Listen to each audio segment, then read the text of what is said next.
So now in this topic of current electricity, I am going to talk about the concept of drift velocity. So now let's imagine this is a conductor, metallic conductor, okay. So obviously in this metallic conductor there are various free electrons are there, okay. Various free electrons are there. So this metallic conductor, this is at the room temperature room temperature okay. So this metallic conductor is at the room temperature. So at this room temperature, the all the electrons have its own thermal velocity. I am representing V thermal, that is VTH.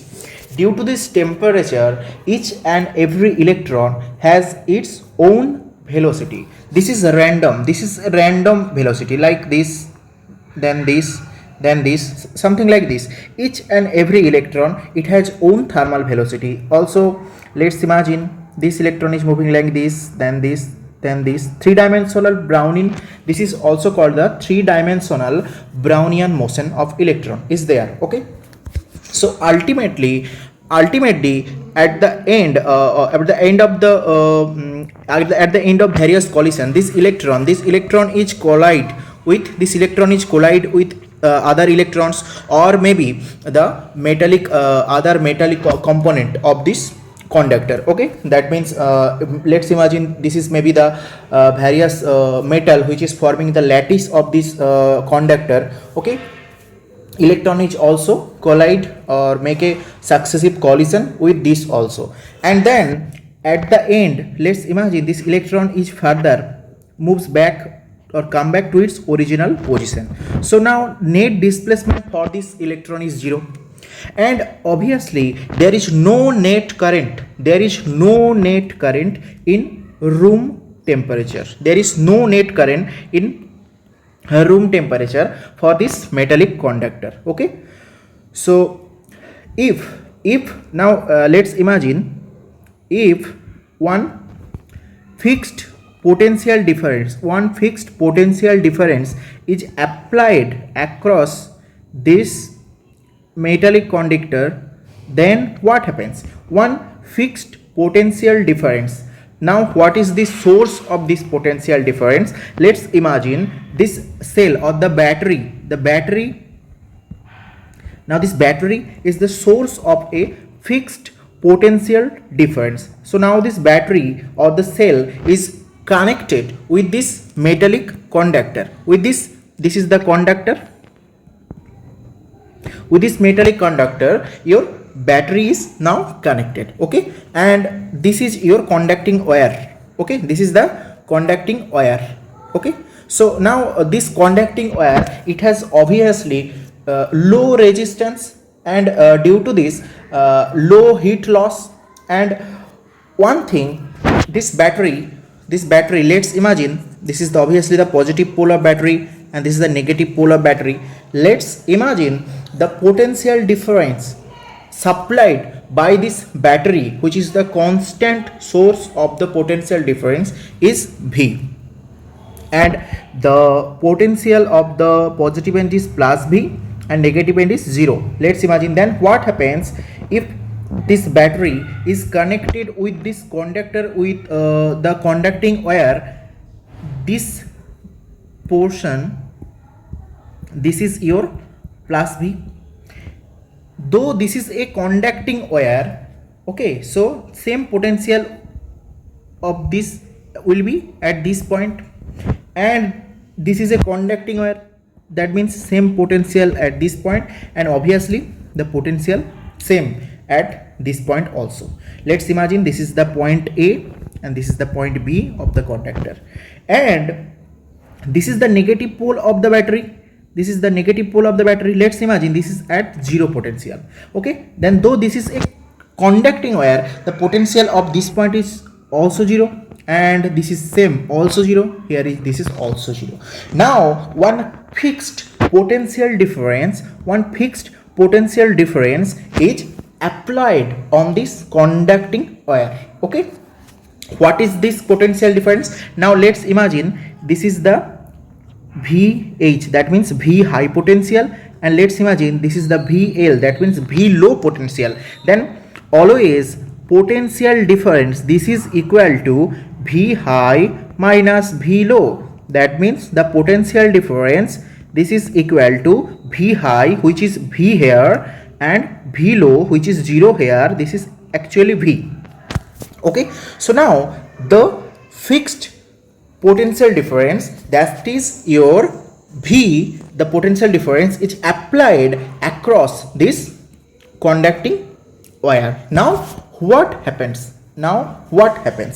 If there is a potential difference, you can say from the concept of electrostatics, there is obviously a constant there is obviously the presence of a electric field. It may be constant, may not be constant, depending on the scenario. Okay, so now what happens? Electric field obviously there, one electric field is obviously there. And what is the nature of the electric field, the direction of the electric field? Can you tell me the direction of the electric field? Now the electric field, this is obviously, this is the high potential, this is the high potential domain, this is the high potential domain. I am writing high potential domain, this is your high potential domain, and this is the low potential domain. Okay, so obviously always the direction of electric field is from the high potential to low potential. This is the direction of your electric field. So your electric field, it is directed from high to low potential area. This is the direction of electric field. Now for this moment, let's imagine E is the significant, E is indicating the electric field here. Okay, so this E is indicating electric field here. Now what happens when a constant electric field is applied on this conductor? So on this conductor there was a constant, first of all there was a constant potential difference is given, and if there is presence of any potential difference, obviously there is one electric field is there. This is the concept, this actually came from the concept of your static electrostatics. Okay, so now what happens? Everybody knows that if the electric field is indicating electric field E, obviously this is the vector quantity, this is indicating at this direction. Any positive charge feels force, electric force, one any positive charge feel one electric force towards the electric field. If the direction of electric field is from A to B, then the motion of the positive charge is also from the direction of A towards the B, and the force, this is equal to Q into E. This is the formula. Okay, so if this is a negative charge, then what happens? Then obviously you can write here F equals to minus Q into E. F equals to minus Q into E. Now tell me what is the significance of this negative charge. Okay, electric field is from A to B, directed from A to B, and this Q charge is now, if this is positive Q, then it feels a force on this direction. That means it feels a force which is towards from A to B. Okay, but if this is a negative charge, then obviously the direction of the force feels by this negative charge is totally opposite. This is from B to A. So this negative charge is feeling a force, electric force, which is this one, F equals to Q into E, minus Q into E, towards from B towards A, from B towards A. That means in this case the direction of electric force is this for negative charge. Okay, now this negative sign here, it is indicating that the direction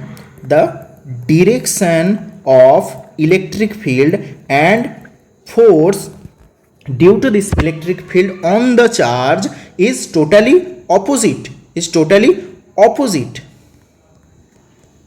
opposite, totally opposite, or you can say that angle between this electric field and the force, it is totally 180 degree. Okay, so now here you can appreciate this, that there is also a constant electric field is there from this direction to this direction. Here is also from A to B, and your electron, obviously this is a negatively charged particle. Your electron is a negatively charged particle. Now guys, tell me, what is the direction of force? Now tell me, the electron feels a electric force in which direction? Yes, you are very right. Electron, obviously it feels an electric force due to this electric field towards this direction, which is totally opposite to the direction of applied electric field. Okay, so this electron, though it is a negative charge, and this is the phenomenon of negative charge, that it feels a electric force totally opposite to that applied electric field. That means the direction of force is totally opposite. If the applied field is in this direction from A to B, then the force on the electron is totally from B to A. So this is the force. Okay, so now when a battery is attached with this metallic conductor and a electric field is generated due to the potential difference of the battery, now what happens? Previously, when there is no battery, no applied battery on this conductor at room temperature, okay, the average thermal velocity of this electron was 0 at room temperature. Okay, at room temperature, I am writing RT for room temperature. The average thermal velocity of each and every electron, it was 0. But now when you apply a electric field is there, let's imagine here you are applying a electric field, then what happens to this? Now there is various electron like this, and you applied, this is V, let's imagine, and the direction of electric field is towards this. Okay, this is the direction of electric field.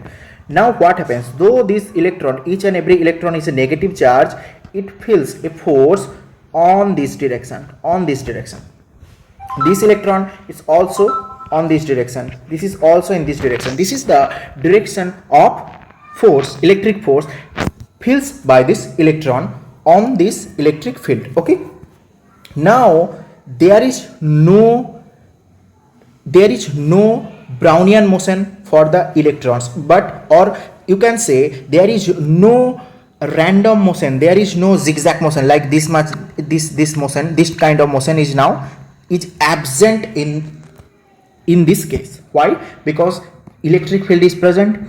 Due to the influence of this electric field, these electrons are moving due to a electric force which is this much. Okay, you can write this like this, and the direction of this electric force is totally on this. So there is a directional motion, there is no random Brownian motion for this electron now. So now what happens? Let's imagine